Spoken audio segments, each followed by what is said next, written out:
Hello વિદ્યાર્થી મિત્રો, હું છું Parmar Subhash. SP online tuition ક્લાસીસમાં આપનું હાર્દિક સ્વાગત છે.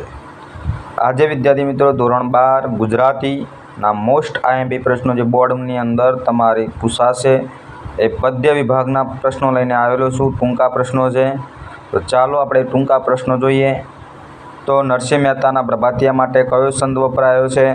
ઝૂલણા છંદ. દમયંતીશ્વરની કૃતિનો સાહિત્ય પ્રકાર તો આખ્યાન ખંડ. કવિ પ્રેમાનંદ આશરે કઈ સદીમાં? તો 15મી સદીમાં. મધ્યકાળમાં કવિ શિરોમણી તરીકે સન્માન પામ્યું છે તો પ્રેમાનંદે આખ્યાન કથા વસ્તુ સામતથી લીધું છે, પસંદ કર્યું છે. ધના ભગતની કઈ કૃતિ તમારા અભ્યાસક્રમમાં? રામબાણ કૃતિનો કાવ્ય પ્રકાર તો પદ. શ્યામ રંગ સમીપે કાવ્યના કવિનું નામ લખો.